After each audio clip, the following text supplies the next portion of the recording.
saying that basically there's an unraveling occurring in the status quo, and people now have an option to not play, which is huge.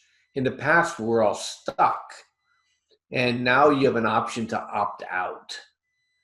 And enough people that are rich enough and influential enough are in that game, which makes it harder for the politicians to either dismiss you like they did in 2017, or to use the Bitcoin futures option market to beat retail over the head with selling option contracts short. There's now enough people with a lot of Bitcoin that Elon Musk can crush any short seller in the futures market by saying, I went ahead and I bought another $500 million of Bitcoin. They don't know now who's going to be the next major purchaser of cryptocurrency.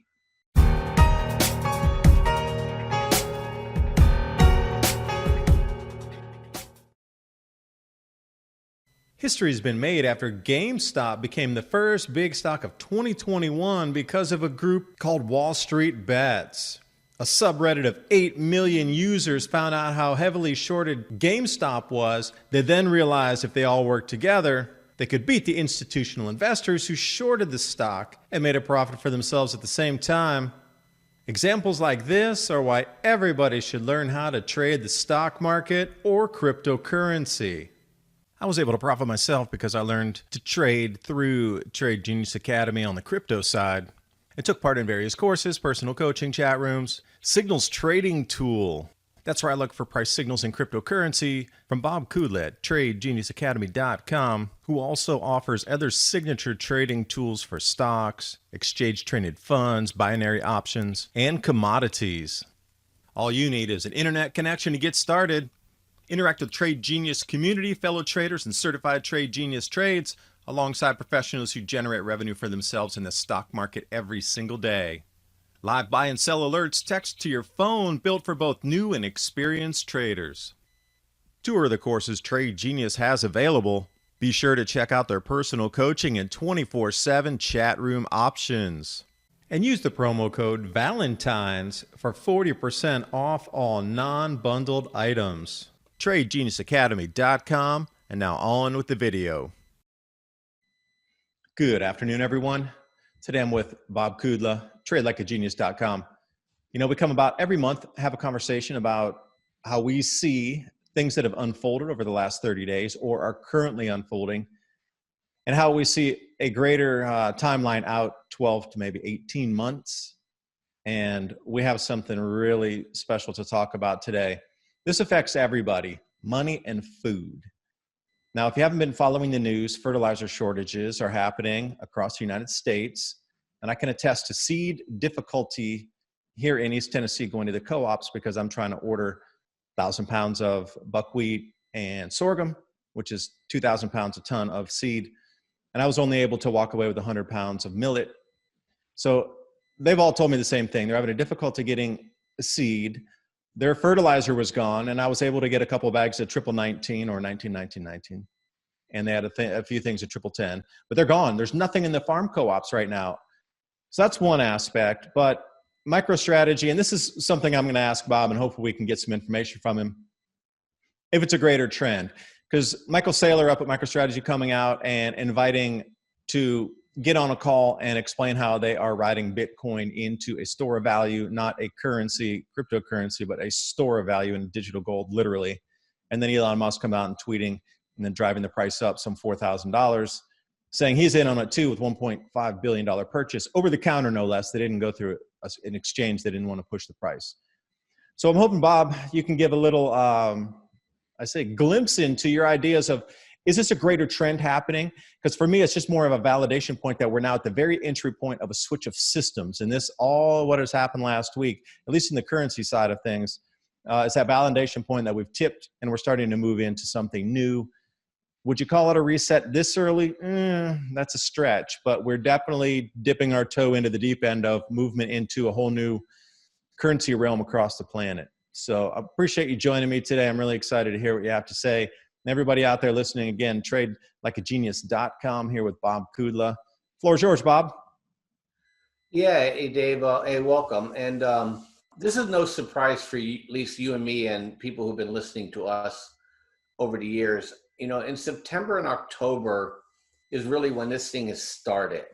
And it started when Powell opened his mouth and started talking about the digital currencies and the expectation that the next presidential administration in the United States and us also the administrations that are going around the world are going to have to just create fiat like crazy to attempt to accelerate the velocity of economic activity after this pandemic crisis they created.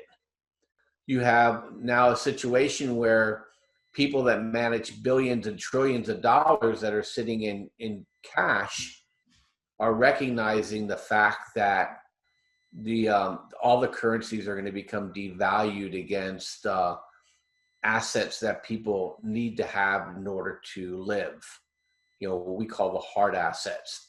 And I'm not necessarily talking about gold and silver. That's a hard asset, you know, in itself. I'm talking about, you know, the necessities of life kind of stuff. Like, what's the price of gold and a dollar and Bitcoin against a loaf of bread kind of conversation, against a tanker full of oil conversation, not these esoteric, you know, currency pairs, not relevant anymore. We're having basically a shift to the right in terms of all these currencies now they're printing like madmen right now because they're trying to stay away from the black hole of zero velocity that all these policymakers have made.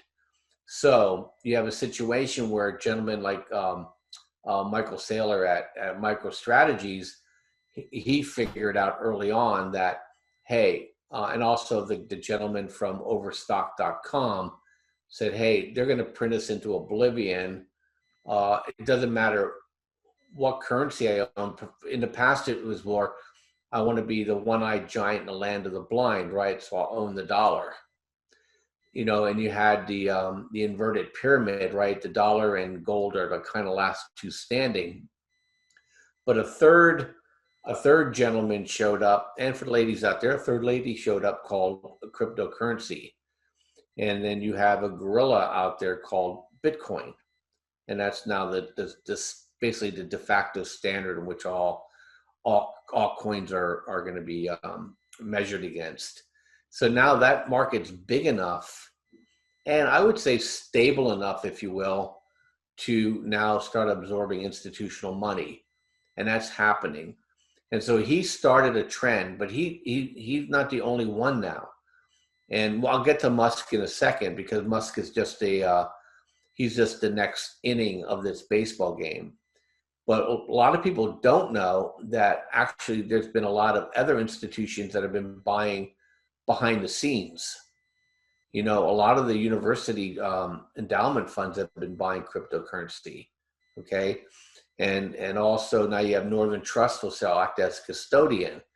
And you have now a functioning futures market in Bitcoin. And as of today, a functioning futures market in Ethereum.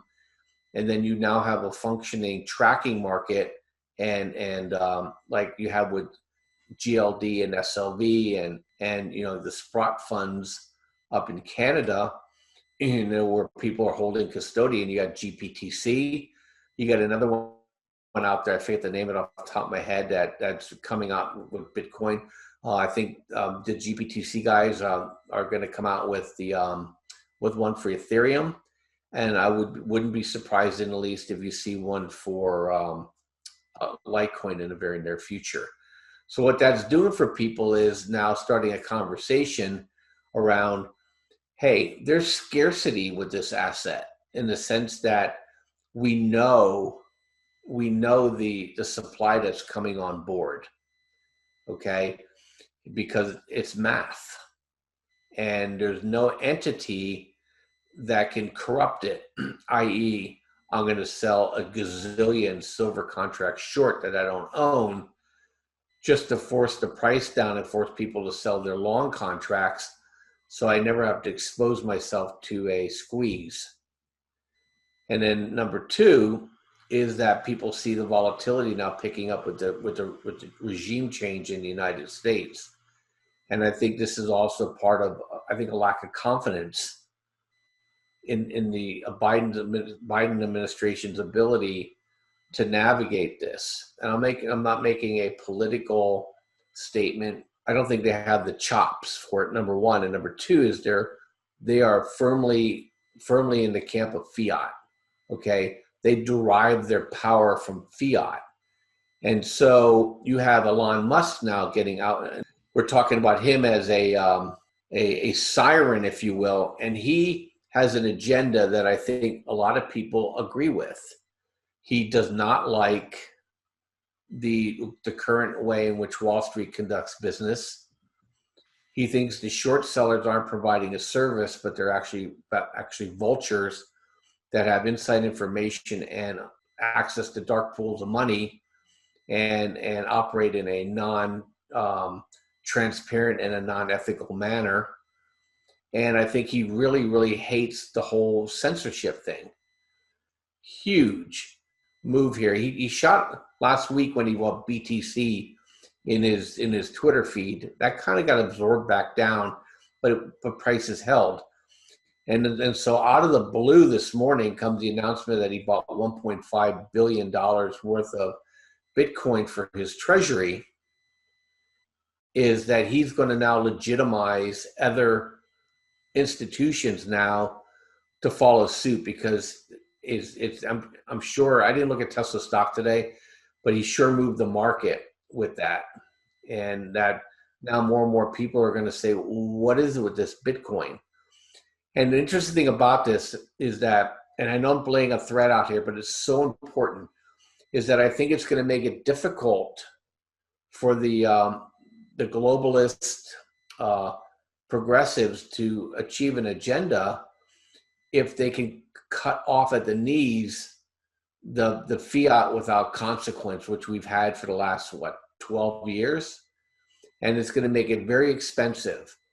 I think the GameStop thing and the conversation with MicroStrategies and Elon Musk's announcement, I think they're all tied together, saying that basically there's an unraveling occurring in the status quo, and people now have an option to not play, which is huge. In the past, we're all stuck, and now you have an option to opt out. And enough people that are rich enough and influential enough are in that game, which makes it harder for the politicians to either dismiss you like they did in 2017, or to use the Bitcoin futures option market to beat retail over the head with selling option contracts short.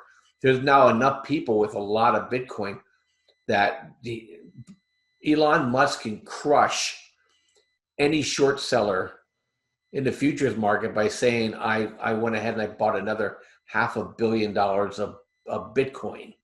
You see what I'm saying? They don't know now who's going to be the next major purchaser of cryptocurrency. So they're not going to be able to short it like they can do with gold and silver.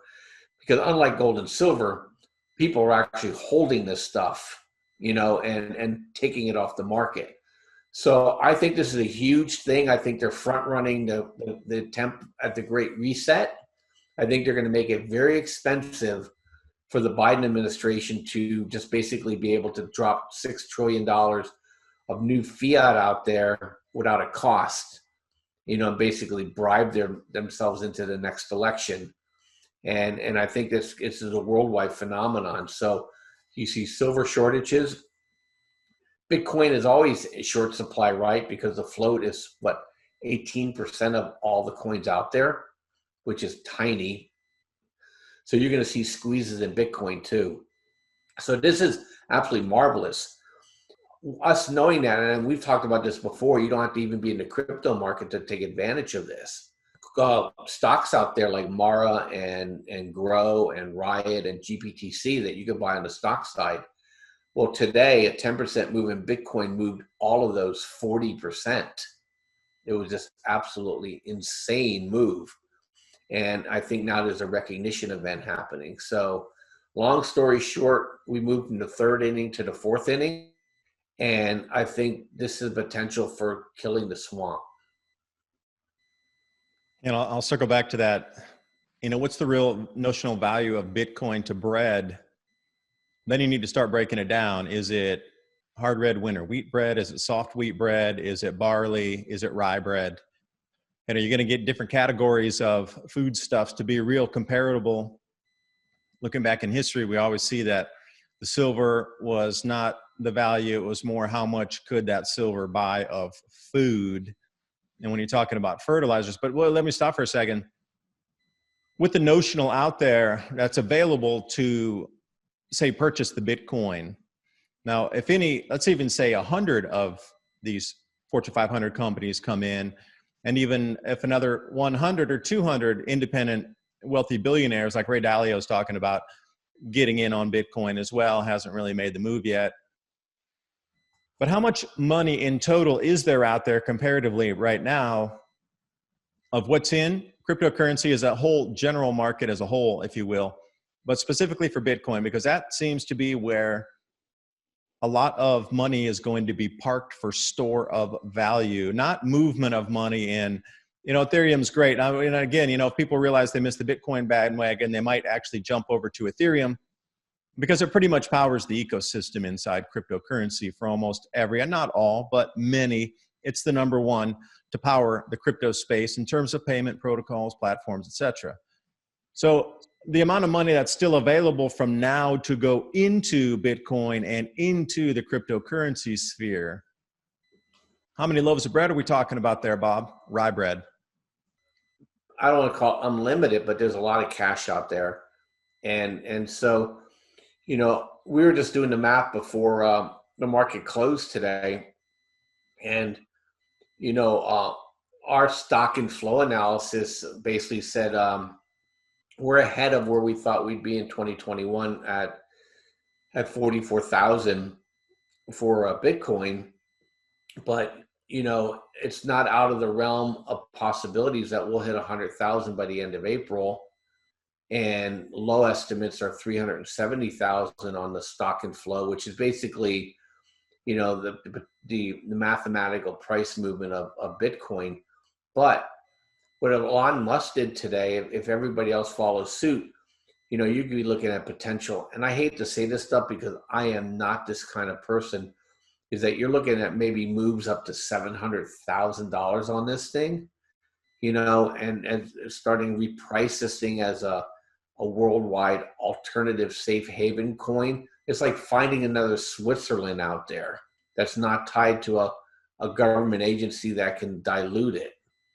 And so people are looking for this and it's a lack of trust in governments around the world. They don't trust them. I always kind of scoffed at that kind of movement, but all you have to do is look what happened, just this past 60 days. And something has changed. We crossed the Rubicon. Regime change. And I'm going to step out and say regime change in Myanmar, regime change in the United States.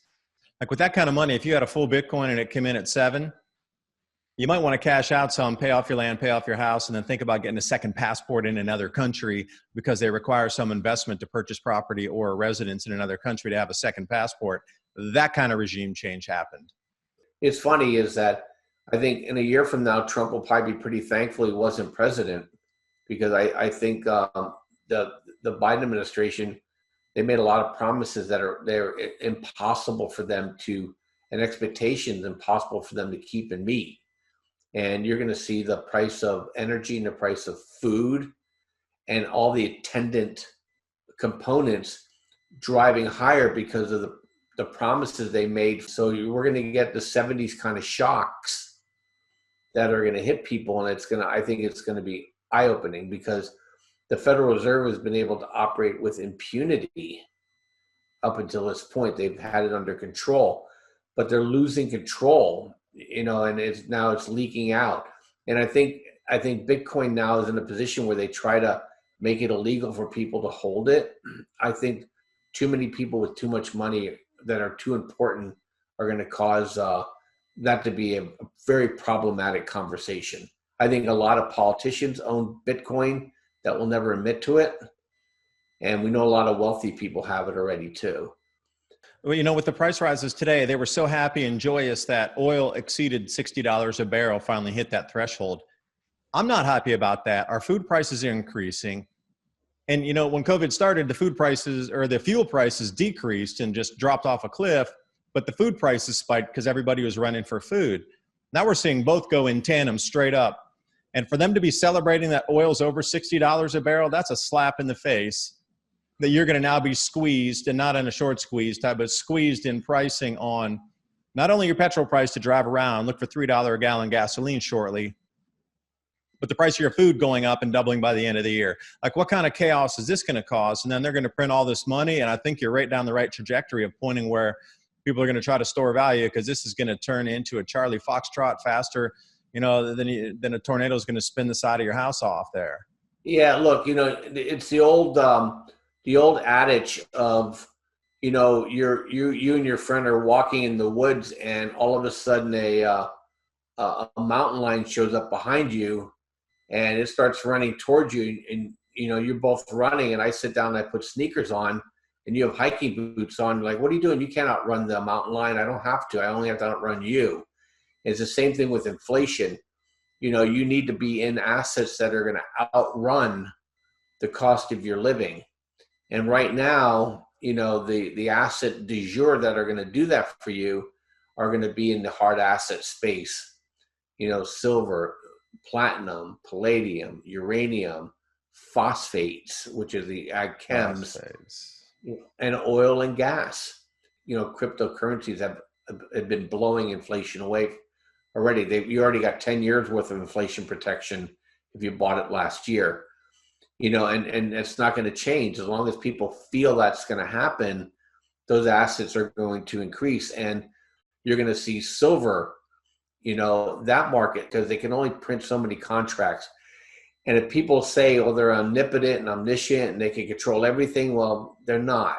You know, what if First Majestic, the guy comes through with his pledge saying, I want to have a blockchain futures contract for silver, okay, that you can only participate in it if you're providing financial liquidity or you're actually a buyer or seller. Well, guess what? Price of silver would triple overnight. The CME would be bankrupt, and those miners would be worth a fortune. All they have to do is opt out. And you don't have to win by fighting. You can win by Gandhiing it. Just opt out. And I think people are doing that. You know, we're out of silver. Cryptocurrencies are going to be dear for people to get a hold of. Like I said, you're smart getting into farming. You're going to need to control your ability to pay for these things or to produce these things. And the money changers are going to be in big trouble. Yeah, but let me hit on the farming for a second. You know, because right now we're in East Tennessee transitioning into the new planting season here. In about another 6 weeks, it'll really get into full gear here. Phosphates. I got some bags of 0.450, and I got the last 2 bags out of one of the small co-ops. Now, for me as a guy, to walk into a co-op and purchase the last 2 50-pound bags of phosphate in that place, that's a huge problem. That should be stacked to the rafters. People are getting into the fertilizer and getting up with the compost and getting their soils ready right now. And for me to walk in and buy out that store of one of the most integral things to juice those plants so they get a faster yield coming out of them, I shook my head. And, you know, Japanese silver millet is one thing I bought last year, had really good results with it, although the birds went nuts and ate so much of it that we really didn't get much of the grain. Now, this is a problem. So you have to think about it. But then I went and bought the last 2 out of 3 bags of German millet. This should not be me walking into a farm co-op that services farmers in East Tennessee and walk in and buy, oh, okay, I'll take 2 of your last 3 bags of the millet. They had no hard red winter wheat left, no winter rye, no seeds in stock right now or like planting stock for anything in the future. I had to pre-order the buckwheat, had to pre-order the sorghum. And that last year they had it. So there's a huge disconnect. And talking to the person there, I was like, well, that's weird because last year you had everything. And they're like, yeah, it's so far behind. We don't even know what we're going to get. It's behind. You got to order. Luckily, I have a farm card and I'm registered as a farm. So I have, first at line. And those of you who are thinking about registering a business, I would highly suggest registering as a farm, because you're going to get first in line at any of these bulk buy places. And if you're talking about bulk buying seeds in the 50-pound bags, all you have to do is, I got to register farm. And they're like, well, welcome on in. Girl down the street drives in and goes, hey, we're living down the street. And they're going to be like, sorry, this is for farmers only. That's where we're going right now this year. Right now we're going this year. I was shocked at the lack of fertilizers and seeds in the co-op right now.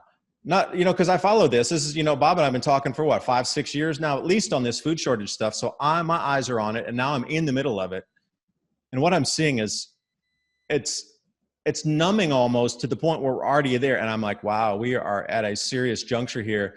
If we can't get the seed in and, if prices keep going up, it's going to be unaffordable for most people. And how are they going to do? They're going to have to opt out of something, for what you're talking about, the Gandhi style, opt out of, all these mandates that are required. Okay. You can't police everybody, reopen your restaurant, whatever, but you can't opt out of eating. That's the only thing. You cannot opt out of eating.